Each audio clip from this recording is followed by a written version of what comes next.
মির্চি নিবেদন গল্প gold mine. গল্প গোল্ড মাইন।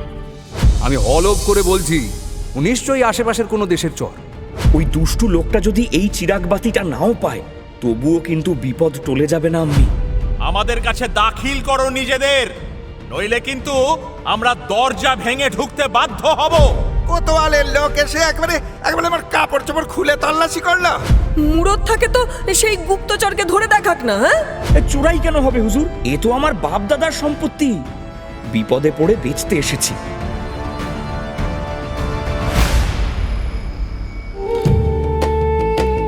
মির্চি গল্প গোল্ড মাইন শুনছেন আরব্য রজনী।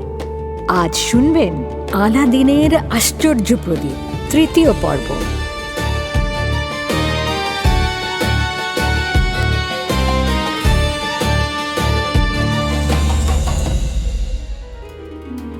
বেগম শেহরাজাদ শোনাচ্ছেন আলাদিনের আশ্চর্য প্রদীপের কাহিনী। এক ভণ্ড জাদুকরের পাল্লায় পড়ে গুহায় বন্দী হয়ে যায় আলাদিন। তখনই আচমকা বেরিয়ে আসে দৈত্য। দৈত্যের সাহায্যে সে ফিরে আসে তার আম্মির কাছে। ফিরে এসে জানতে পারে শহরময় রটে গেছে তার নিরুদ্দেশের খবর। এমনকি কোতোয়াল সাহেবের কানেও পৌঁছে গেছে। কোতোয়াল সন্দেহ করছে আলাদিনকে কোনো এক ভিনদেশি গুপ্তচর ধরে নিয়ে গেছে। এসব শুনে চিন্তায় পড়ে যায় আলাদিন। তার সঙ্গে ঘটে আর এক বিপত্তি। চিরাগের কথাটা গোপন রাখতে চেয়েছিল আলাদিন তার আম্মির কাছে। আম্মি সেই চিরাগ ঘষে দৈত্যকে ডেকে ফেলে। দৈত্য হাজির হয়ে সেলাম ঠুকে আম্মিকে বলে, হুকুম করো মেরে আকা, বলো কি চাই। দিল যা তোমার খোয়াইশ করে, হাজির করি তাই।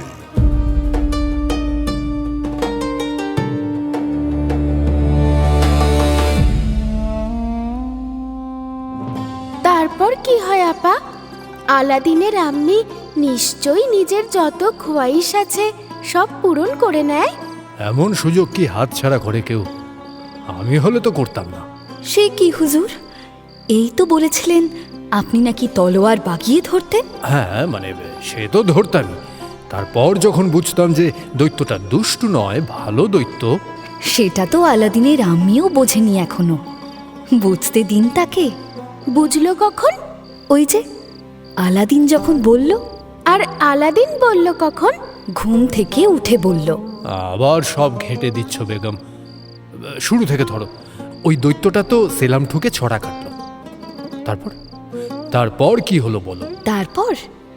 তারপর চোখের সামনে ওই রকম একটা বিকট দৈত্য একটা চিরাগ থেকে বের হয়ে এলো দেখে আর কেউ কি ঠিক থাকতে পারে? ভিড়মি তো খাবে। আপনিও হয়তো খেতেন হুজুর। ভিড়মি খেয়ে তলোয়ারখানা বাগিয়ে ধরতেন। আমি? আচ্ছা, ঠিক আছে, তাই সই। আমার কথা ছেড়ে এখন কাহানি শোনাও তো। জি হুজুর। তো আলাদিনের আম্মি খায়ও ভিড়মি। সে তো একেবারে ভিড়মি খেয়ে মাটিতে লুটিয়ে পড়ে। দৈত্য বেচারা কি করবে? তার তো হুকুম ছাড়া নড়বার চোটই নেই। আর হুকুম দেবে কে? আলাদিনের আম্মি তো ভিড়মি খেয়ে জ্ঞান হারিয়ে লুটিয়ে পড়ে আছে মাটিতে।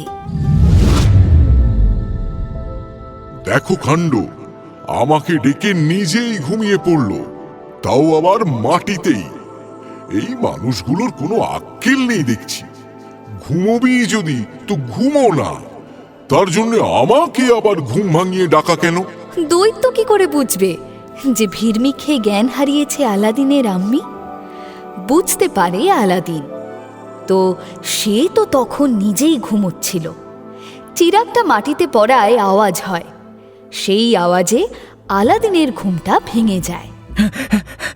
আমি ঘুম ভাঙতেই ধরফর করে উঠে বসে সে বিছানায়। আমি আবার পড়ে গেল নাকি? বিছানা থেকে এক লাফে নেমে ছুটে যায় আম্মিকে খুঁজতে। আম্মিকে ওভাবে পড়ে থাকতে দেখে তার তো চোখ ছানা বড়া। আম্মি! ছুটে গিয়ে সে আম্মির মাথাটা কোলে তুলে নেয়। আমি আমি আমি চোখ খোলো। আমি চোখ খোলো। পানি এক্ষুনি একটু পানি নিয়ে এসো, জলদি। দৈত্যকে হুকুম করে আলাদিন। দৈত্য তো এক পাও নড়ে না। নড়বে কেন? তাকে যে ডেকেছে আলাদিনের আম্মি, সে আলাদিনের কথা শুনবে কেন? সে তাই ঠায় দাঁড়িয়ে থাকে। তাই দেখে আলাদিন ধমক দিয়ে বলে, কি হলো, কি হলো? আরে কি হলো বলছে না, একটু পানি নিয়ে এসো। দেখছো না চোখ খুলছে না। দৈত্য তবুও নড়ে না। আরে কি হলো, যাও। তবুও যায় না দৈত্য। সে দাঁড়িয়ে আছে তো দাঁড়িয়েই আছে, নড়েও না, কিছু বলেও না। শেষে আলাদিন নিজেই ছুটে গিয়ে পানি আনে, আম্মির চোখে মুখে ছিটিয়ে দেয়। আম্মির জ্ঞান ফেরে, আর চোখ খুলেই দৈত্যকে দেখে বেটাকে জড়িয়ে ধরে আম্মি। ওরে আলাদিন, ওরে ওই যে দৈত্য, ওরে ও আল্লাহ, মেরে ফেললো রে, মেরে ফেললো, ও আলাদিন, ওরে। বেটাকে আঁকড়ে ধরে চিৎকার করে ওঠে আম্মি। ও গো, কে কোথায় আছো গো? চুপ চুপ চুপ, কি করছো কি আম্মি? সর্বনাশ হয়ে যাবে তো। আম্মি তো মাথা মুন্ডু কিছুই বুঝতে পারে না, চিৎকারও করতে পারে না। বেটা মুখটা চেপে ধরে রেখেছে। বেটাকে শক্ত করে আঁকড়ে ধরে বেটার চোখের দিকে ড্যাব ড্যাব করে চেয়ে থাকে শুধু। আলাদিন ফিসফিস করে বলে, আম্মি আম্মি আম্মি চিৎকার করো না, ও আমাদের কিচ্ছু করবে না, ও ভালো দৈত্য।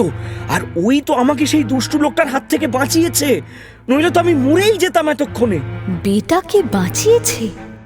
এবার একটু ধাতস্থ হয় আম্মি। শোনো শোনো আম্মি, শোনো আম্মি, কাল আমি তোমায় সব ঝুট বলেছি। আসল কথাটা বলি এই বেলা, কিন্তু খবরদার কেউ যেন জানতে না পারে, তাহলে কিন্তু জান নিয়ে টানাটানি পড়ে যাবে। আম্মিকে তুলে বসিয়ে আলাদিন সত্যি কথাগুলো বলে ফেলে। দৈত্য ঠায় দাঁড়িয়ে থাকে ততক্ষণ। তাকে তো ফিরে যাওয়ার হুকুম দেয়নি আম্মি, সে যাবে কি করে? সব শুনে আম্মির ভয়টা অনেকটাই কেটে যায়।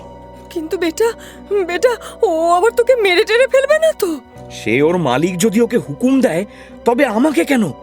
যাকে বলবে তাকে মেরে দেবে। হায় আল্লাহ, তাহলে তুই বরং ওকে বিদায় কর, বিদায় কর, ওই চিরাগবাতি বিদায় কর। চিরাগবাতিটা মাটি থেকে নিজে হাতে তুলে বেটার হাতে দিয়ে বলে, এটা তুই ফেলে দিয়ে আয়, অনেক দূরে, অনেক দূরে। আলাদিন কিছুতেই বোঝাতে পারে না যে দৈত্য থাকলে তাদেরই লাভ, তাদের দিন বদলে যাবে। আমি সব স্বপ্ন পূরণ হবে, হেসে খেলে খেয়ে দিয়ে সুখে শান্তিতে গোটা জিন্দেগি কেটে যাবে। দরকার নেই, দরকার নেই অমন সুখ। ও আমরা গরিব আছি, গরিবই ভালো। চাই না আমার দিনার, চাই না। আমার বেটার জানের দাম কি দিনারে মিটবে? আলাদিন বোঝাতেই পারে না যে সুযোগ বারবার আসে না। এমন সুযোগ একবার হাত ফসকে বেরিয়ে গেলে আর জিন্দেগিতে ফিরে আসবে না দ্বিতীয়বার। আম্মি তো ওই চিরাগবাতিটা বিদায় করেই ছাড়বে। শেষে হঠাৎ একটা দারুণ যুক্তি খেলে যায় আলাদিনের মাথায়। যদি এটা সেই দুষ্ট লোকটা পেয়ে যায় আম্মি, সে যদি আমাকে খুন করতে এই দৈত্যকে পাঠায়, তখন? হায় আল্লাহ, আমার বেটা, আমার জান, আমার জিগার কা টুকরা। আম্মি আলাদিনকে শক্ত করে জাপটে ধরে। আলাদিন বোঝে ওষুধে কাজ হয়েছে। সেও আম্মিকে জড়িয়ে ধরে বলে, তাহলে বুঝলে তো আম্মি, তাছাড়া আরো আছে। ওই দুষ্টু লোকটা যদি এই চিরাগবাতিটা নাও পায়, তবুও কিন্তু বিপদ টলে যাবে না আম্মি। ও কোথায় আছে, কি করছে, আমরা কিন্তু কিচ্ছু জানি না। তাই বলে কি আর ও হাত গুটিয়ে বসে আছে? দেখো, নিশ্চয়ই কোনো না কোনো ফন্দি আঁটছে, আর সেটা আমাদের জন্য সুখের নয় নিশ্চয়ই। এমনকি তোমাকে আমাকে মেরে এই বাতিটা হাসিল করার ফন্দিও করতে পারে। তখন কি করবে? তাহলে বেটা, তাহলে কিচ্ছু নয় আম্মি, এই চিরাগ বাতিটা আমাদের কাছে রাখাটাই ভালো। তাতে আমরা সুরক্ষিত থাকব। ওই দুষ্টু লোকটা এলে এই দৈত্যকে বলবো লোকটাকে মেরে দূর করে দিতে। এই দৈত্যর হাত থেকে বেঁচে ও আমাদের কিচ্ছু ক্ষতি করতে পারবে না। ছেলের যুক্তিতে শেষ পর্যন্ত কাবু হয় ছেলের আম্মি। তবে বেটা, একটা বাত। কি বলো? এটাকে বরং তুই সরিয়ে রাখ, তুলে রাখ কোথাও সাবধানে। কখন আবার ঘষা টসা লাগবে, ওই দৈত্য উদয় হবে, তখন কিন্তু আমি সামলাতে পারবো না। সে তো বিলকুল আম্মি, এই চিরাগটাকে আমাদের যত্ন করে তুলে রাখতে হবে। এটাই আমাদের বিপদের বন্ধু। এটা বরং তুমিই যত্ন করে সরিয়ে রাখো। ও আমার দ্বারা হবে না, কখন কোথায় ফেলে রাখবো। কিন্তু তার আগে একটা কথা বলি আম্মি। হ্যাঁ, কি বেটা? ওই দৈত্যটাকে একটু কিছু খানাপিনা আনতে বলো না, খুব ভুক লেগেছে। হায় আল্লাহ, সেটা আগে বলবি তো, আমি এক্ষুনি বানিয়ে দিচ্ছি। দাঁড়া দাঁড়া। আবার বানাতে যাবে কেন? ওকেই বলো না, এক্ষুনি এনে দেবে। ওই জাদুর খাবার, ও সব আমি মুখে দেব না। কি থেকে কি হয়ে যাবে কোনো ঠিক আছে? আচ্ছা, একবার আনিয়েই দেখো না, না দেখেই এমন বলছো কেন? আমি আর কি করে, বেটার আবদার না মেনে পারে? আমি আর কি বলবো, আমার কথা বুঝবে নাকি? তুই বলে দেখ। ও আমার কথা শুনবে না আম্মি, ও এখন তোমার কথা শুনবে। তুমি ওকে ডেকেছো, এখন তুমিই ওর মালিক। অগত্যা আমি দৈত্যকে খানা আনতে বলে, আর দৈত্য সঙ্গে সঙ্গে খানা এনে হাজির করে। কি রে বেটা, এসব কি? পোলাও, কালিয়া, কোরমা, অর্ধেক খাবারের তো নামই জানি না। আরে নাম জেনে কি হবে আম্মি, এসো খাই। রেয়াত করা মায়, আমি খাচ্ছি না। আহা, একটু চেখেই দেখো না। শেষ পর্যন্ত বেটার জোড়াজুড়িতে আমি অবশ্য খায়, খেয়ে ভালো লাগে তার। কিছুটা খায় আর বেশিটাই তুলে রেখে দেয় পরে খাবে বলে। আমি গুনে দেখে মোট 12 রকম পদ এনে হাজির করেছে দৈত্য। তবে খানার থেকেও আর একটা জিনিস বেশি নজর কাড়ে আম্মির। আম্মির মনের লোভটা উস্কে দেয় সেটা। খানাগুলো সব এনেছে সোনার থালায়। এগুলো কি সচমুচ সোনা বেটা? হ্যাঁ, নাকি পেতল কাঁসার থালা? সচমুচ সোনা আম্মি, সচমুচ সোনা। আম্মির তো বেটার কথা বিশ্বাসই হতে চায় না, আবার অবিশ্বাস করতেও ইচ্ছে করে না। মেয়ে মানুষ সে, সোনার লোভ ছাড়ে কি করে? খানা পিনার পাট চুকিয়ে উঠতে পারে না, দরজায় শব্দ হয়। ওই আবার কে এলো? দেখছি আমি। আমি বেটার হাত টেনে ধরে। না না, তুই যাবি না, তুই লুকিয়ে পড়, আমি দেখছি। বেটা তো অবাক হয় আম্মির কথায়। আমি লুকোতে যাব কেন? চুরি করেছি না ডাকাতি? যা বলছি তাই কর বেটা, যদি সেই দুষ্টু লোকটা হয়। কথাটা নেহাত খারাপ বলেনি আম্মি। দৈত্য আলাদিনকে বলেছিল ওই জাদুকর নাকি দেশে ফিরে যাচ্ছে জাহাজে করে। আবার এও বলেছিল যে সে নিজের শক্তি বাড়িয়ে ফিরে আসবে আবার। সুতরাং আলাদিন এক লাফে আড়ালে চলে যায়। দরজা খুলতেই দেখে মোস্তাফা দর্জির পুরনো দোস্ত রহমান মিয়া দাঁড়িয়ে দরজায়। আরে রহমান মিয়া, আপনি? হ্যাঁ, আসলে দোকানে যাচ্ছিলাম, ভাবলাম খবর নিয়ে যাই। দর্জি মোস্তাফার যে দোকানটা ছিল তার পাশের দোকানটাই রহমান মিয়ার। আপনার কোনো তকলিফ হচ্ছে না তো ভাবি? তকলিফের কি আছে ভাই সাহেব, কোনো তকলিফ হচ্ছে না, কোনো তকলিফ হচ্ছে না। তবু আসলে কিছু লাগলে টাগলে বলবেন, লজ্জা করবেন না। একেই মোস্তাফা চলে গেল হুট করে, তারপর আপনার বেটাও লাপাতা। আলাদিন তো ফিরে এসেছে। খবরটা শুনে চমকে ওঠে রহমান। ফিরে এসেছে? কই, কোথায়? আলাদিন যে ফিরে এসেছে খবরটা মুহূর্তের মধ্যে জেনে যায় সারা শহর।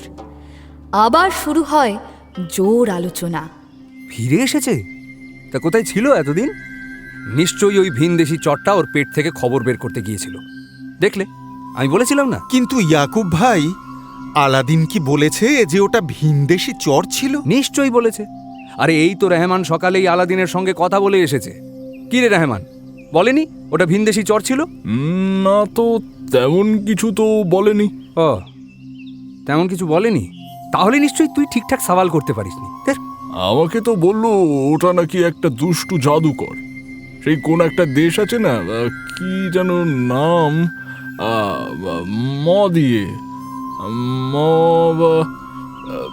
মিশর? ও আমার ভাইরা ভাই চেনে, আসলে হরদম যায় তো সেখানে, তাই আর কি।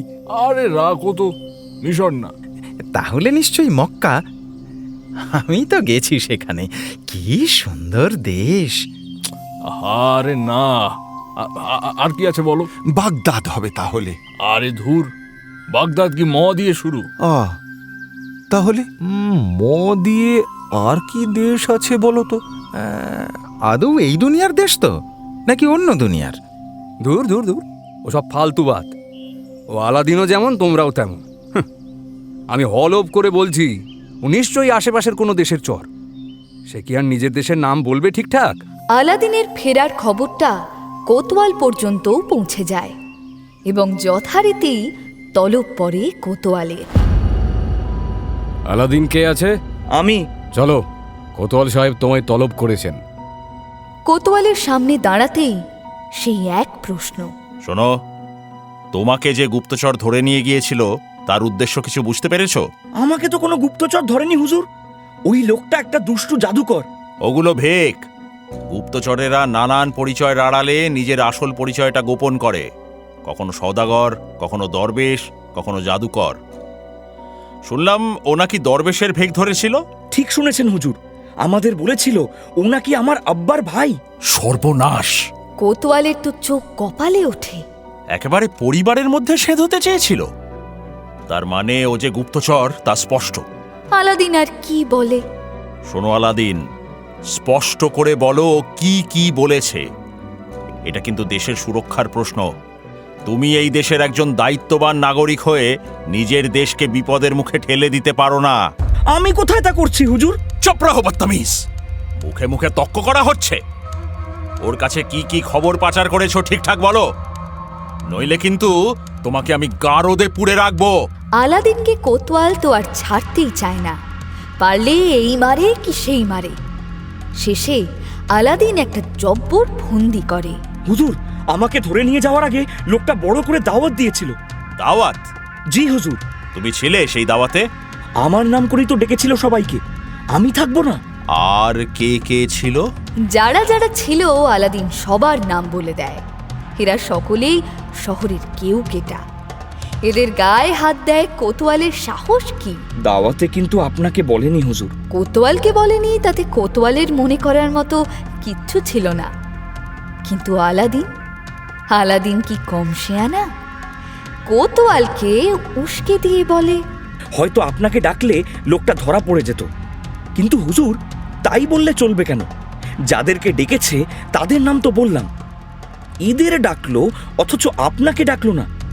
এটা তো আপনাকে বেইজ্জত করা হুজুর। চুপ বদতমিজ! আলাদিন যেটা চেয়েছিল সেটাই হয়।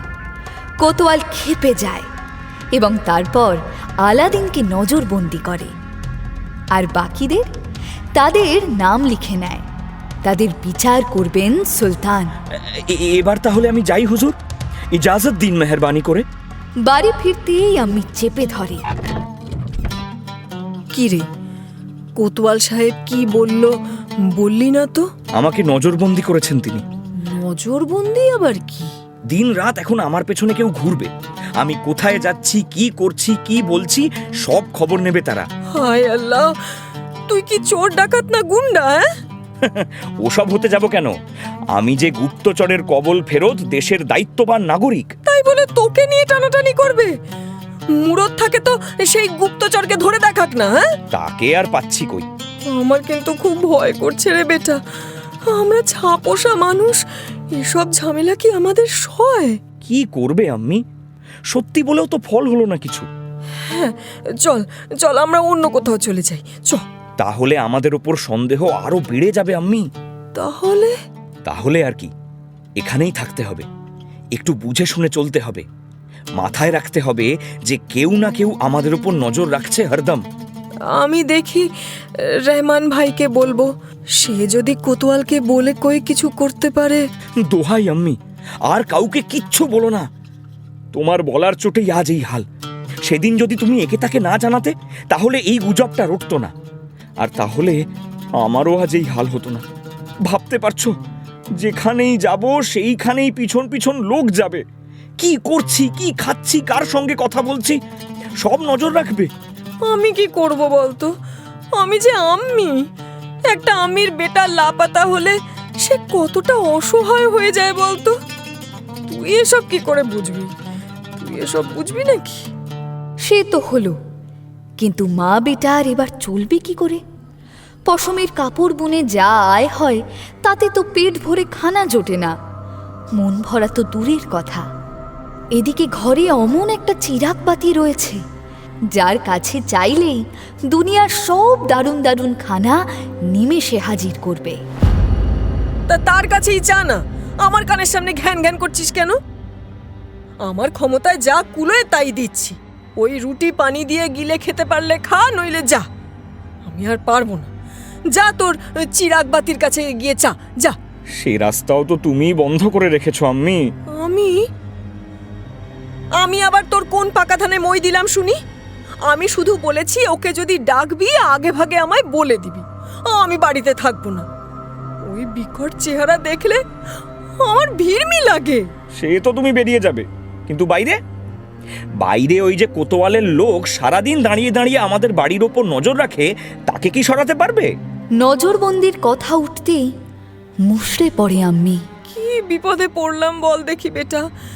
চোর ছেঁচড়ের মতো জিন্দেগি, কাহাতক ভালো লাগে, কাহাতক ভালো লাগে। আমিও যখন কোথাও যাই আমার পিছন পিছন লোক যায়, আমি বুঝতে পারি, বেশ বুঝতে পারি, কিন্তু কিন্তু কি করি বলতো? করার তো কিছুই নেই আম্মি। সমাজে থাকতে গেলে এখন এসব সহ্য করতে হবে। আর পালাবে, তারও কি জো আছে? পালালে আমাদের উপর সন্দেহ আরো বেড়ে যাবে। পালাক আমার ৭০, এটা আমার স্বামীর বাড়ি। এই ঘর আমি কোনো দিন ছাড়বো না। সে আমায় এই ঘরে নিয়ে তুলেছিল। এখান থেকে গেলে একমাত্র কবরে যাব, তার পাশটিতে, আর কোথাও যাব না। এই সব আবেগ নিয়ে তো আর পেট ভরে না। তাহলে তাহলে তাহলে বরং একটা কাজ কর বেটা। ওই যে দৈত্যটা যে থালাগুলোয় খানা এনেছিল না, ওগুলো আমি তুলে রেখেছি যত্ন করে। তুই বরং ওর একটা নিয়ে গিয়ে বেচে দে। কথাটা খারাপ লাগে না আলাদিনের। কি হবে ওগুলো ফেলে রেখে? এই মুহূর্তে আর তো কোনো রাস্তাও নেই আয় উপার্জন করার। দাও তো আম্মি, একটা থালা দাও। আম্মির কাছ থেকে একটা থালা নিয়ে বেরিয়ে পড়ে আলাদিন। বেরোনোর আগে থালাটা কামিজের নিচেই লুকিয়ে নেয়। খুব সাবধানে চারদিক দেখে হাঁটা লাগায় বাজারের দিকে। পিছনে যে কেউ তাকে অনুসরণ করছে সেটাও স্পষ্ট দেখতে পায় আলাদিন। একেই বলে বোধহয় সুলতানের ক্ষমতা। পিছু নিয়েছে, কিন্তু কোনো রাগঢাক নেই। বাজারে বহু জহুরির দোকান, কিন্তু কোনটায় ঢুকি, কোন জহুরি ভালো কোন জহুরি মন্দ সে তো আর আলাদিন জানে না। জানে না আলাদিনের গরিব আম্মিও। শেষে অনেক ঘুরে ফিরে এক ইহুদি জহুরির দোকানে ঢুকে পড়ে আলাদিন। সালাম। ইহুদি আলাদিনকে দেখে ভাবে উটকো লোক, হয়তো কিছু ভিক্ষা টিক্কা চাইতে এসেছে। ধান্দার সময় দোকান ফাঁকা বলে এমনি তার মেজাজ চড়েছিল। তার উপরে এমন একটা লোককে দেখে চটে যায় ইহুদি। আই, এখানে কি চাই হে ছোকরা? এখানে কিচ্ছু হবে না, নিকলো নিকলো বাহার নিকলো। ইহুদির এমন মারমুখী ব্যবহারে আলাদিন ভ্যাবাচাকা খেয়ে যায় প্রথমটায়। এমন করছে কেন লোকটা? সে কি চুরি করতে এসেছে? তারপর তার রাগ হয়। অন্য সময় হলে ওর মজা বুঝিয়ে ছাড়তো আলাদিন, এমন জব্দ করত যে জিন্দেগিতে ভুলতে পারত না। কিন্তু কামিজের নিচে থালাটা যে, তাই সে নিজের রাগটাকে দাবিয়ে রেখে বলল, আসলে হুজুর, একটা জিনিস বেচতে এসেছি, একবার যদি পরখ করে দেখেন। কে জিনিস? আলাদিন কামিজের নিচ থেকে থালাটা বের করে। ইহুদি সোনা চেনে। আলাদিনের হাতে থালাটা দেখেই তাক লেগে যায় তার। এটা কি থালা? বোধহয় সোনার। চোরাই মাল? না না না না না না, চোরাই কেন হবে হুজুর? এ তো আমার বাপ দাদার সম্পত্তি। বিপদে পড়ে বেচতে এসেছি।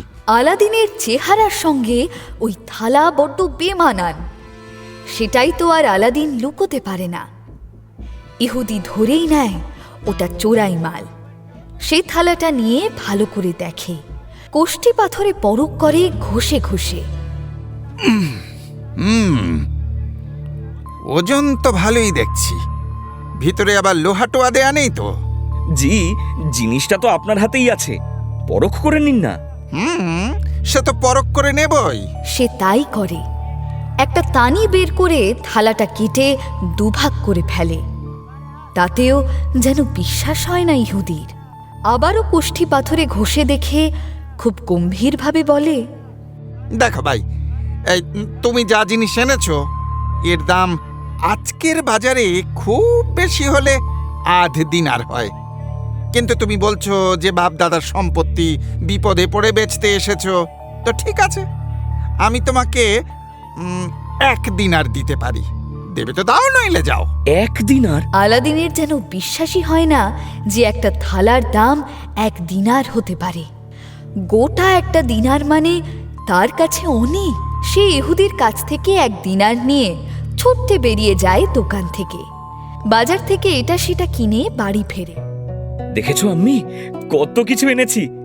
আজ একটু জমিয়ে রান্না করো তো। হায় আল্লাহ, এত কিছু কিনলি কি করে? এই নাও আম্মি। বাজার ফেরত বাকি কটা দিরহাম আম্মির হাতে দিয়ে বলে আলাদিন, সঙ্গে এগুলোও রাখো। দিরহাম হাতে নিয়ে আম্মি হাঁ করে তাকিয়ে থাকে বেটার মুখের দিকে। আরে ওই থালাটার দাম কত জানো? কত? 1 দিনার। থালার দাম শুনে তো বিবির চোখ কপালে ওঠে। সোনার এত দাম? পরের কটা দিন ভালোই কাটে মা বেটার।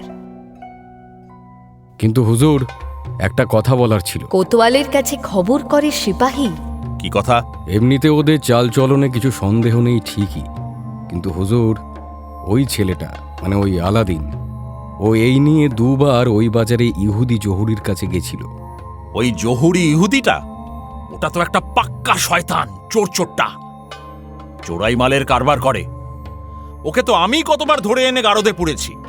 কত লোকের সোনা চুরি করেছে আর মাল বন্ধক রেখে ফেরত দেয়নি, এবং জালি দলিল দাখিল করেছে জালি সই করে। ওটাই হুজুর। ওর সঙ্গে আলাদিনের কি কাম? সেটাই তো বলছি, 2 সোনার থালা বেচেছে ওর কাছে। কোতোয়ালের তো চোখ কপালে ওঠে। সোনার থালা? হ্যাঁ হুজুর, আমি নিজে খোঁজ নিয়েছি। সোনার থালা পেল কোথায় ওই ভিখারির বাচ্চাটা? সেটাই তো আসল কথা। জহুরিকে নাকি বলেছে ওগুলো ওর বাপ দাদার জিনিস। আপনিই বলুন হুজুর, যাদের ঘরে ওই জিনিস থাকবে তারা কোনোদিন লোকের কাছে ফেলে দেওয়া কাপড় চোপড় চেয়ে পড়বে? হিসাবে মিলছে না দেখছি। আলাদিন ও তার আম্মির সংসারের যা হাল, তাতে ওদের ঘরে সোনার থালা থাকা অসম্ভব। দ্বিতীয়ত, সেই থালা বেচে দিনারগুলোর কি করে? ওই দিনারই তো ভালো কাপড় চোপড় কিনতে পারে। লোকের কাছে ফেলে দেওয়া কাপড় চেয়ে পরার কি দরকার? একটা সোনার থালা বেচে তো কম দাম মেলে না। তল্লাশি করতে হবে, ওর বাড়িতে তল্লাশি করতে হবে। আমি নিজে যাব। ওর সঙ্গে ভিন দেশের শত্রুদের সম্পর্কটা ক্রমশ স্পষ্ট হয়ে উঠছে। এর গোড়া পর্যন্ত যেতে হবে। মা বেটায় তখন খানা খেতে বসেছে। হঠাৎ বাড়ির দোরে হাঁক পারে কোতোয়াল। এই, কে আছো? দরজা খোলো, বাড়ি তল্লাশি হবে। খবরদার, পালানোর চেষ্টা করবে না। আমরা তোমাদের বাড়ি 4 দিক থেকে ঘিরে ফেলেছি। মা বেটা তো বুঝতে পারে না যে তাদের বাড়ি তল্লাশি করার জন্য কোতোয়াল চিৎকার করছে। কার আবার বাড়ি তল্লাশি হবে রে? এমন লোক তো এই মহল্লায় কেউ নেই আম্মি। এখনো বলছি, আমাদের কাছে দাখিল করো নিজেদের, নইলে কিন্তু আমরা দরজা ভেঙে ঢুকতে বাধ্য হব। হঠাৎ আলাদিন চমকে ওঠে। আমাদের আবার বলছে না তো আম্মি? আমাদের বাড়ি তল্লাশি করতে আসেনি তো? আমাদের কেন বলবে? পাগল হয়েছিস নাকি? কদিন ধরে যা সব হচ্ছে আমাদের সঙ্গে, কি হচ্ছে, কেন হচ্ছে, কিছুই তো বুঝতে পারছি না। দরজা খুলবো নাকি? না খুললে কি আর রেয়াত করবে? তুই বস, আমি দেখছি। দাঁড়াও আম্মি, আগে চিরাগটাকে সরাই। আর থালাগুলো কোথায়? ওই তো তক্তপোষের নিচে তোরঙ্গে। ওই তোরঙ্গ শুদ্ধ সরাতে হবে। আলাদিনের আম্মি দরজা খুলতে খুলতে কোতোয়াল হুকুম জারি করে দেয়, দরজা ভাঙো। সিপাহীরা দরজা ভাঙার জন্য তৈরিও হয়ে যায়। আর ঠিক তখনই দরজা খোলে আলাদিনের আম্মি। হুজুর! সরে যাও, তোমাদের বাড়ি তল্লাশি করব। কিন্তু কেন হুজুর? ঠিক তখনই পাশে এসে দাঁড়ায় আলাদিন।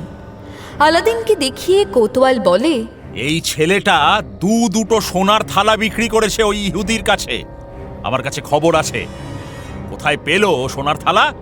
ওগুলো ওই থালাগুলো, ওগুলো তো আমার আব্বা আর দাদাজানের আমলের হুজুর।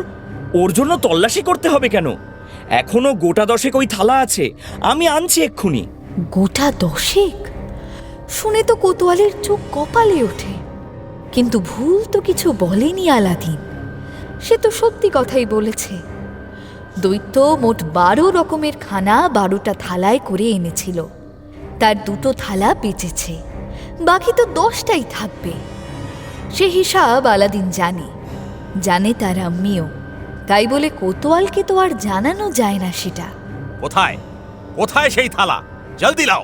আলাদিন থালাগুলো তুলে দেয় কোতোয়ালের হাতে। আম্মি বেটার হাত চেপে ধরে চাপা স্বরে বলে, কি করছিস আলাদিন? এছাড়া আর কোনো উপায় নেই আম্মি। থালাগুলো হাতে নিয়ে ঘুরিয়ে ফিরিয়ে ভালো করে দেখে নেয় কোতোয়াল। সোনা সে ভালো চেনে না বটে, তবে জিনিসগুলো যে দরের তা বুঝতে পারে।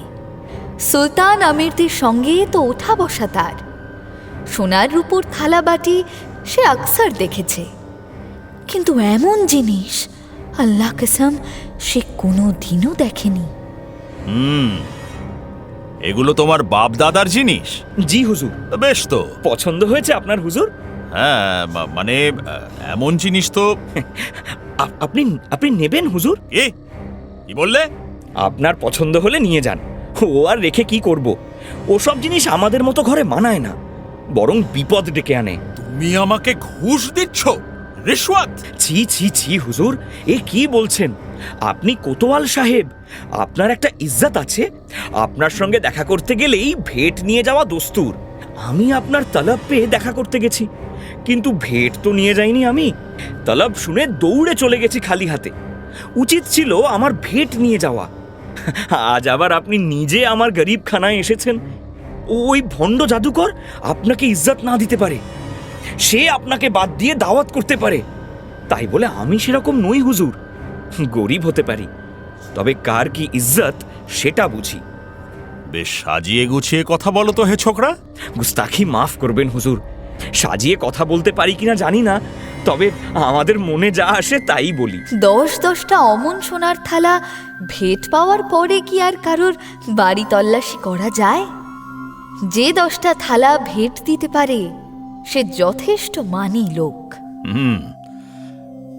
তোমাদের রক্ষা করাই তো আমার কাজ, এর জন্য আবার ভেটের কি দরকার? না হুজুর, মেহেরবানি করে ইনকার করবেন না। আপনি নিজে আমার বাড়ি এসেছেন, মেহমানের খাতিরদারি তো করতে পারলাম না, এটুকু অন্তত কবুল করুন। নজরানা যখন দিচ্ছই তখন তো নিতেই হবে, তোমায় তো আর দুঃখ দিতে পারি না। শোনো আলাদিন, তোমাকে যে নজরবন্দি করেছি সেটা ভেবো না তোমার উপর আমার কোনো সন্দেহ আছে বলে। আসলে এসব তোমার সুরক্ষার জন্যই। আরে আমার কাজই তো সুরক্ষা দেওয়া। ওই ভিনদেশি গুপ্তচর যদি আবার ফিরে আসে তখন কে বাঁচাবে তোমাদের? আপনি ভরসা হুজুর, এলাহি ভরসা। 10টা সোনার থালা পেয়ে দারুণ খুশি হয় কোতোয়াল। একজনের জায়গায় আলাদিনের বাড়ির সামনে 3-3 সিপাহী মোতওয়ান করে সে ফিরে যায়। ওই থালাগুলো তুই দিয়ে দিলি বেটা? এছাড়া তো আর কোনো উপায় ছিল না আম্মি। ওগুলো না দিলে ওকে ঠেকানো যেত না। আর ও যদি একবার এই ঘর তল্লাশি করত, তাহলে ওই চিরাগ বাতিটা পেয়ে যেত। কিন্তু ওগুলো বেচে তো আরো কটা দিন চলতো রে। আর কটা চাই অমন থালা? তুমি একবার বলো আম্মি, ওই চিরাগের দৈত্যকে দিয়ে তার দ্বিগুণ এনে দেব। ভুলে যাচ্ছ কেন? ওই চিরাগ বাতিটা তো এখনো আছে। আর তাছাড়া কি? এটা ভালো হলো নাকি? এতদিন কোতোয়ালের চোখে আমি খারাপ ছিলাম, এই ছোট্ট একটা ঘুষ দেওয়ায় ওর চোখে আমি হুট করে ভালো হয়ে গেলাম। এখন বিপদে আপদে ও সাহায্য না করুন অন্তত বাগড়া দেবে না। বাগড়ার আর বাকি কি আছে? আগে একটা সিপাহী ছিল, এখন 3-3টে সিপাহী এসে জুটেছে। ও তুমি দাঁড়াও না আম্মি, ওটাও সরানোর ব্যবস্থা করছি। এখন চলো তো, খানা ঠান্ডা হয়ে যাচ্ছে। কোতোয়ালকে খুশি করে আলাদিনের চিন্তা অনেকটা কমে যায়। 2 দিন যেতে পারে না, আলাদিন নিজেই হাজির হয় কোতোয়ালের কাছে। আলাদিন, এসো এসো, কি খবর? সেলাম হুজুর। সেলাম সেলাম। তা বলো, কি মনে করে? হুজুর, এই ছোট্ট একটা ভেট, আমার আম্মি নিজে হাতে বোনা পশমের কামিজ আপনার জন্য। বাহ, দারুণ তো, খাসা জিনিস। শীতকালে রাত বিরেতে আপনাকে রাস্তায় বেরোতে হয়, তাই আর কি আম্মি বলল। তোমার আম্মি ঠিকই বলেছে আলাদিন। হুজুর, বলছিলাম কি, হ্যাঁ কি? না মানে আরে বলো বলো, বলে ফেলো। বলছিলাম আমার বাড়ির সামনে ওই সিপাহীরা মানে রাত দিন দাঁড়িয়ে থাকে। কেন, কোনো বদতমিজি করছে নাকি আবার? না না না না, বদতমিজি করবে কেন? আপনার সিপাহী বলে কথা, তারা কি বদতমিজি করতে পারে? তাহলে? আসলে বুঝতেই তো পারছেন, সারাদিন ঢুকতে বেরোতে দেখি লোকে নজর রাখছে। সে কি আর তোমার উপরে রাখছে? সে তো ওই গুপ্তচরকে ধরার জন্য ফাঁদ পেতে বসে আছে। গুপ্তচর কি আর আমার বাড়িতে হানা দেবে হুজুর? তারা জেনে গেছে আপনি হুঁশিয়ার হয়ে গেছেন। আপনার ভয়ে সে এই দেশে আর হানা দেবে বলে আমি বিশ্বাস করি না। বলছো? আলবাত বলছি হুজুর, আপনার ভয়ে সে আর ফিরে আসবে না। সুতরাং বাড়ির সামনের পাহারা উঠে যায়। এবার ঠিক আছো তো আম্মি? হারা উঠে গেছে, কিন্তু লোকজনের নজর তো আছে। এবারই তো ওটা নিশ্চিন্তে ব্যবহার করার সময় আম্মি, আর কেউ দেখার নেই। লোকজন যদি বুঝে ফেলে যে অমনি একটা কিমতি চিজ আমাদের কাছে আছে, তাহলে বিপদ বাঁধতে বেশি সময় লাগবে না। কথাটা মন্দ বলেনি আলাদিনের আম্মি, তাই আলাদিন একটু বুঝেই এবার পা ফেলে। ঠিক আছে আম্মি, বাইরে না দেখালেই হলো, কিন্তু ঘরের ভিতরে তো আমরা চিরাগবাতিটা ব্যবহার করতে পারি। একবার ওই দৈত্যকে ডাকি, কি বলো? একদম না। কি করবি ডেকে? বারে, খানা চাইবো? আমি রেঁধে দিচ্ছি, সবুর কর। আর সোনার থালা? সে খানা এনে দিলে সোনার থালাও আনবে সঙ্গে করে। সেই থালা বেচে কটা দিন দিব্যি চলে যাবে। আর যদি আবার কোতোয়াল এসে ধরে? ধরবে কেন, সে তো জেনে গেছে এগুলো আমার আব্বা দাদার জিনিস। সে তো তুই দিয়ে দিয়েছিস তাকে। বলবো আরো কটা খুঁজে পেয়েছি। যা ভালো বুঝিস কর, আমার কি, আমার একটা কথাও শুনলেই ছেলেটা তবে তো। দৈত্যকে ডেকে খানা চাওয়ার থেকে ভালো আর কি বা হতে পারে। সুতরাং আবার সেই চিরাগটা তোরঙ্গ থেকে বের করে আলাদিন। কামিজের খুঁট দিয়ে একটু ডলা দিতেই আবার সেই নীল ধোঁয়া, আবার এসে হাজির হয় দৈত্য। সেলাম ঠুকে বলে সে, হুকুম করো মেরে আকা, বলো কি চাই। দিল যা তোমার খোয়াইশ করে, হাজির করি তাই। খোয়াইশ তো অনেকই আছে, কিন্তু কোনটা ছেড়ে কোনটা করি? খোয়াইশ তোমার যত আছে হুকুম শুধু করো। এক লহমায় করছি পূরণ, একটু সবুর ধরো। তাহলে বরং প্রথমে খানাই নিয়ে এসো, সেদিনের মতো সোনার থালায় করে। আলাদিন কথা শেষ করতে পারে না, তার আগেই খানা চলে আসে তার সামনে। ঠিক আগের দিনের মতো এলাহি সব খানা, সব সোনার থালায় করা। খানা এনে দিয়ে দৈত্য দাঁড়িয়ে থাকে পরের হুকুমের জন্য। আজ বরং এসো, আজ আর তোমায় বিরক্ত করব না। যাও, তুমি চিরাগের মধ্যে ঢুকে ঘুমো। দৈত্যকে বিদায় দিয়ে মা বেটা খানা খায়। কিছু খানা তুলে রাখে পরে খাবে বলে। সেই খানাতেই আরো 2 দিন চলে যায়। এবার কি করবি রে বেটা? খানা তো শেষ। আর কি, ওই থালাগুলো এবার বেচবো। দাও তো আম্মি একটা, বাজারে গিয়ে বেচে আসি। আলাদিন থালা নিয়ে বের হয়। যারা 2 দিন আগে আলাদিনের দিকে ফিরেও তাকাতো না, তারাও আলাদিনকে দেখে খোঁজ খবর নিতে থাকে। কি আলাদিন, খবর কি? সব ভালো তো? এই তো চাচা, চলে যাচ্ছে। তা চলে গেলেই ভালো, ভালো ভালো, খুব ভালো। আরে আরে আলাদিন, চললে কোথায়? এই একটু কাজে যাচ্ছি চাচা। এই তো যাচ্ছই যখন, আমার দোকানে একটু পায়ের ধুলো দিয়ে যাও। আজ নয় চাচা, পরে একদিন আসবো। আলাদিন জানে এসব একটাই কারণে, কোতোয়াল আলাদিনকে ভালো নজরে দেখতে শুরু করেছে, তাই তার কদর হঠাৎ করে বেড়ে গেছে। কিন্তু ঝামেলায় পড়ে সেই হুদি জহুরির দোকানে ঢুকে। এই ছোকরা, দূর হাঁটো, তবে যাও যাও। আলাদিন তো প্রথমটায় অবাক হয়। এই আমি একটা থালা। থালা? এই নাও, এই নাও, নিয়ে যাও তোমার থালা। আমি আর এই ঝামেলায় পড়বো না, বলে দিলুম। কোতোয়ালের লোক এসে একবারে আমার কাপড় চোপড় খুলে তল্লাশি করলো, নাকের ডগা তলোয়ার ধরে জেরা করলো আমায়, আর আমি এই নিয়ে ফাঁসি আর কি? দরকার নেই, আমার কোনো দরকার নেই। যাও যাও যাও। তারপর তুমি বলে এখন কোতোয়ালের পেয়ারের লোক। কোতোয়ালের পেয়ারের লোক আমি? কে বললো আপনাকে? কে আবার বলবে? বাজারে কান পাতলেই তো তোমার কথা। তোমার সঙ্গে কোতোয়ালের দারুণ দোস্তি, সে নাকি তোমার বাড়ি গিয়ে বসে বসে গল্প করে। বাড়ি বয়ে গিয়ে গল্প করে? হায় আল্লাহ, একেই বলে গুজব। কোতোয়াল গেছিল তল্লাশি করতে, আর লোকের মুখে সেটা গল্প করতে গেছিল হয়ে গেছে। সে যাই হোক, মোদ্দা কথা আলাদিন বোঝে ইহুদির কাছে আর বেচা যাবে না ওই থালাগুলো। কিন্তু বেচতে তো হবে, বাড়িতে একটা দিরহাম পর্যন্ত নেই। আম্মিকে বলে এসেছি এটা বেচে বাজার করে ঘরে ফিরবো, কি করি এখন? সাত পাঁচ ভেবে আলাদিন অন্য এক জহুরির দোকানে ঢুকে পড়ে। জহুরি তাকে স্বাগত জানায়। আদাব হুজুর, বলুন কি খিদমত করতে পারি? আসলে বলছিলাম। একটু সংকোচ হয় আলাদিনের। জহুরি সেটা বুঝে নিজেই বলে, হুকুম করুন হুজুর। আপনি কোতোয়াল সাহেবের পেয়ারের আদমি, খানদানি লোক। আপনার বাপ দাদা সোনার থালায় খানা খেতেন। আমার দোকানে আপনার সংকোচ কিসের? এ তো আপনারই দোকান। আলাদিন আর সংকোচ করে না, কামিজের নিচ থেকে থালাটা বের করে এগিয়ে ধরে। এটা বেচতে এসেছি, কিনবেন? থালাটার দিকে বড় বড় চোখে চেয়ে জহুরি বলে, এই বুঝি সেই আপনার বাপ দাদার থালা?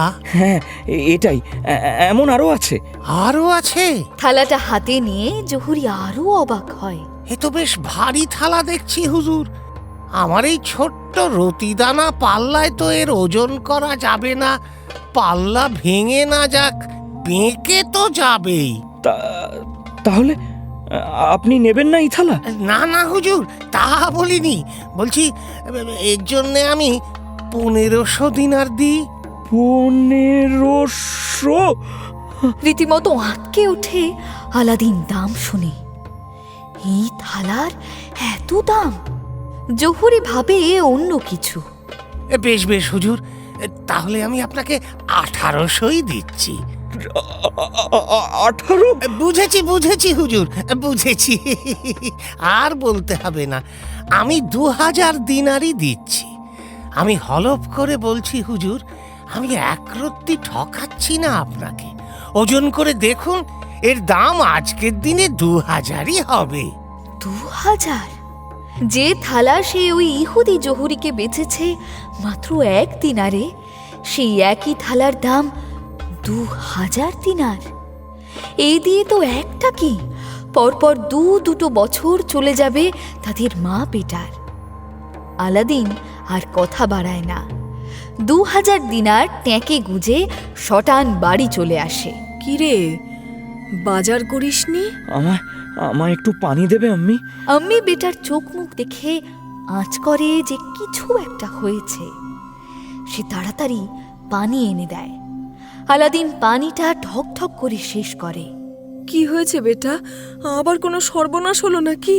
আলাদিন ঠিক করে জবাবও দিতে পারে না। জানো আম্মি, ওই যে ওই একটা থালা। কি হয়েছে? চুরি হয়ে গেছে নাকি? চুরি না, একটা থালার দাম কত জানো? কত? 2000 দিনার। দাম শুনে এবার আম্মির আঁতকে ওঠার পালা। বলিস কি রে? হ্যাঁ রে বেটা, তোর শরীর টরীর ঠিক আছে তো? শরীর খারাপ লাগছে না তো? হ্যাঁ, শরীর খারাপ লাগছে নাকি? আমার কিছু হয়নি আম্মি, আমি ঠিক আছি। তোমার বিশ্বাস হচ্ছে না তো? আমারও হয়নি। এই দেখো 2000 দিনার। আলাদিন ট্যাঙ্ক থেকে দিনারের থলিটা বের করে আম্মির হাতে দেয়। আম্মি জিন্দেগিতে কোনো দিনও এতগুলো দিনার একসঙ্গে দেখেনি। থলেটা হাতে নিয়ে তার হাত কেঁপে ওঠে। তার মানে এতদিন ওই ইহুদি জহুরি আমাদের কেমন ঠকিয়েছে ভাবো। এটা ওর কাছে বেচিসনি? না। তাহলে কাকে দিলি? সে আবার কোনো ঠক জোচ্চর নয় তো? ঠক জোচ্চর কেন হতে যাবে আম্মি? ওই যে বাজারের ভিতরে আব্বার দোকানের ওখানে একটা জহুরির দোকান আছে না? ওই সেই হুসেন মিয়ার দোকান হবে হয়তো, আমি তো ওকে বেঁচেছি, ইহুদি জহুরিটা তো আমাকে দূর দূর করে তাড়িয়ে দিল। কোতোয়াল মনে হয় ওকে জেরাটেরা করেছে, সেই ভয়ে ও আমার কাছ থেকে থালাটা কিনল না। কোতোয়ালের জন্য আলাদিন থালার সঠিক দাম পায়, এটা কিন্তু মানতেই হবে। আর এই 2000 দিনারে আম্মি ও তার বেটার বেশ অনেক দিনের রসদ জোগাড়ের হিল্লে হয়ে যায়। আম্মিও নিশ্চিন্ত হয়, বেটাও তাই হয়। কাহানিটা হয়তো এখানেই শেষ হয়ে যেত, কিন্তু হয় না। তার দুটো কারণ তো আছেই। এক তো চিরাগ পাতিটার কি হলো, সেটা কি আলাদিন নিজের কাছেই রেখে দিল? আর দুই, ওই দুষ্টু জাদুকর কি করল? তার তো ফিরে আসার কথা। অন্তত দৈত্য তো তেমনই বলে রেখেছে আলাদিনকে। আর একটা কারণও আছে, আলাদিনের জীবনে মহব্বত এলো। আলাদিন খায় দায় ঘুরে বেড়ায়, আম্মি বাড়িতে বেটার জন্য ভালো মন্দ রান্না করে। আগের ইয়ার দোস্তের সঙ্গে সম্পর্কটা যেমন ছিল তার চেয়ে অনেক ফিকে হয়ে গেছে এখন। আলাদিনের জীবনে এখন নতুন ইয়ার দোস্ত এসে জুটেছে। আলাদিন ভাবছে এবার সত্যি সত্যি একটা ব্যবসা খুলে বসবে। এইভাবে বাউন্ডুলের মতো তো আর জীবন কাটানো যায় না। কাম নেই, কাজ নেই, সবচেয়ে বড় কথা কোনো ভালো পরিচিতি নেই। সেই দুষ্টু জাদুকর যে বলেছিল পরিচিতির কথা, সেটা খুব মনে ধরেছিল আলাদিনের। তার নিজের একটা জবরদস্ত পরিচিতি বানাতে হবে এবার। তাই সে নানা সুলুক সন্ধান করে বেড়ায়।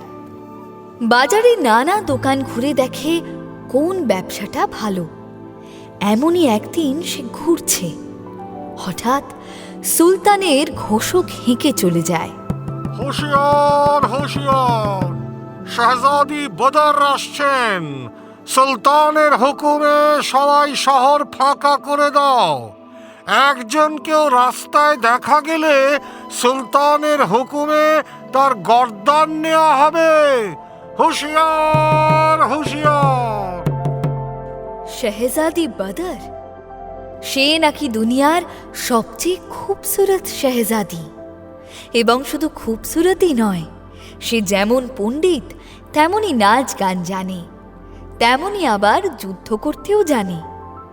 এমন মেয়ের জন্য উপযুক্ত পাত্র খুঁজে পায় না সুলতান। দেশ বিদেশ থেকে কত সম্বন্ধ এসেছে, কিন্তু একজনকেও পছন্দ হয়নি সুলতানের। সবাইকেই বড্ড ফিকে মনে হয়েছে শাহজাদির সামনে। এমন শাহজাদিকে তো আর আমজনতা দেখতে পারে না, দেখার অধিকার নেই তাদের। তাই এই হুঁশিয়ারি ঘোষণা হতেই হুলস্থুল পড়ে যায়। সকলে ছোটাছুটি শুরু করে, ঝপাঝপ সব দোকানের ঝাঁপ পড়তে শুরু করে। মুহূর্তের মধ্যে বাজার চত্বর একেবারে ফাঁকা হয়ে যায়। বোকার মতো দাঁড়িয়ে থাকে একমাত্র আলাদিন। শেহজাদি আসছে, কি সবাই পালিয়ে গেল তো? আমি কোন দিকে যাই? পালানোর পথ খুঁজে পায় না আলাদিন। শেষে কাছেই একটা ঠেলা গাড়ি দেখে তার নিচে সেঁধোয়। আর প্রায় সঙ্গে সঙ্গেই একেবারে জমিন কাঁপিয়ে সুলতানের ফৌজ এসে পড়ে কুচকাওয়াজ করে। কিন্তু শেহজাদি কই? শেহজাদি কি আর ওই সব সৈন্যদের সঙ্গে আসে? আগে আগে দেখতে এসেছে কেউ হুকুম খেলাপ করছে কিনা। করলে একেবারে ঘ্যাচাং করে কেটে দেবে গলাটা। ওরা চলে যেতেই আবার একদল সৈন্য আসে। এরা আসে ঘোড়ায় চড়ে। এরা চলে যেতে আসে শেহজাদি, চারটে মুস্কো মুস্কো চেহারার লোক। গায়ের রং তাদের আবলুস কাঠের চেয়েও কালো, হাত পাগুলো শাল গাছের গুঁড়ির মতো। শেহজাদিকে কাঁধের উপর একটা জমকালো সিংহাসনে বসিয়ে নিয়ে চলেছে। তার চারদিকে চলেছে কাতারে কাতারে বাঁদির দল। কেউ ফুল ছড়াচ্ছে, কেউ ছেটাচ্ছে গোলাপ জল, আর তাদের মাঝে শেহজাদি। সুবহানাল্লাহ। গায়ের রংখানি ঠিক দুধের মতো এক চিলতে জাফরান ফেললে যেমন হয় তেমন। চোখ দুটো টানা টানা, ঠোঁট দুটো গোলাপের পাপড়ির চেয়েও সুন্দর। মাথার চুল যেন রেশমের গোছা, এলিয়ে পড়েছে কাঁদবে। শেহজাদিকে প্রথম দেখেই হুঁশ খুইয়ে ফেলে আলাদিন। আমার ওই মেয়েকে চাই আম্মি। তোর কি মাথা খারাপ হয়েছে? শেহজাদিকে চাই? হ্যাঁ হ্যাঁ হ্যাঁ, আমার মাথা খারাপ হয়ে গেছে আম্মি। ওকে দেখে আমার মাথা খারাপ হয়ে গেছে। পাগলামি করিস না আলাদিন, তুই কিন্তু জোর ফাঁসা ফেসে যাবি। একদিন জান নিয়ে টানাটানি হয়ে যাবে, শুনে রাখ আমার কথা। হোক টানাটানি, ওই মেয়ের জন্য আমি মরতেও রাজি আছি। বেটার গালে সপাটে একটা চড় কষিয়ে দেয় তার আম্মি। যা, কিছু না করে খামোখা চড় খেয়ে গেল আম্মির হাতে। খাবে না, এমন পাগলামি করলে সব আম্মির হাতেই সব বেটা চড় খাবে। সে একটা মেয়েকে দেখে এমন পাগল হয়ে গেল যে জান খোয়াতে রাজি। কি করবে হুজুর, দিল কা মামলা যে।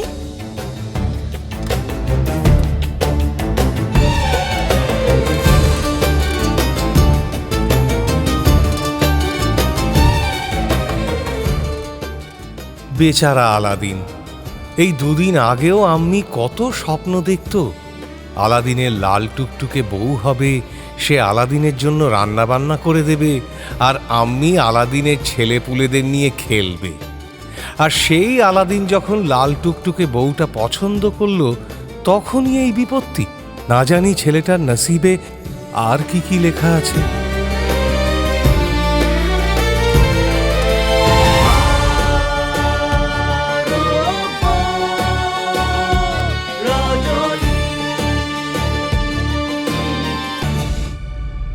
মির্চি গল্প গোল্ড মাইনে শুনলেন আরব্য রজনী। গল্প পাঠে শেখর, শাহরিয়ার, অমিত দে, দুনিয়াজাদ, বর্ণালী দে বর্ম, শেহরাজাদ, সাঁজবাতি দাস, আলাদিন, ঋতব্রত, ইয়াকুব, আর্য জানা, ইহুদি, সুদীপ্ত ঘোষ, কোতোয়াল, ইন্দ্রনীল ভাদুড়ী, জহুরি, শেখর, দৈত্য, সৌভিক গুহ সরকার, বিবি, সঙ্গীতা গাঙ্গুলি, রহমান, অভিজিৎ বিশ্বাস, অন্যান্য চরিত্রে অর্ঘ্যমাল্য মাইতি, স্পন্দন দাস এবং সৌম্যজিৎ সরকার। নাট্যরূপ শিবাশিস বন্দ্যোপাধ্যায়, নাট্যরূপ সহায়তা শুদ্ধ সত্য দাশগুপ্ত, শব্দগ্রহণ ও আবহ সত্যজিৎ সেন, শব্দ পরিকল্পনা ও মিশ্রণ সব্যসাচী মুখার্জি, পরিচালনা শাওলি মজুমদার, সৃজনশীল পরিচালনা ইন্দ্রাণী চক্রবর্তী, প্রযোজনা প্যাস্টেল এন্টারটেইনমেন্ট। মির্চি গল্প গোল্ড ওয়াইন আপনার জন্য exclusively Mirchi Bangla YouTube channel এবং গানা অ্যাপে।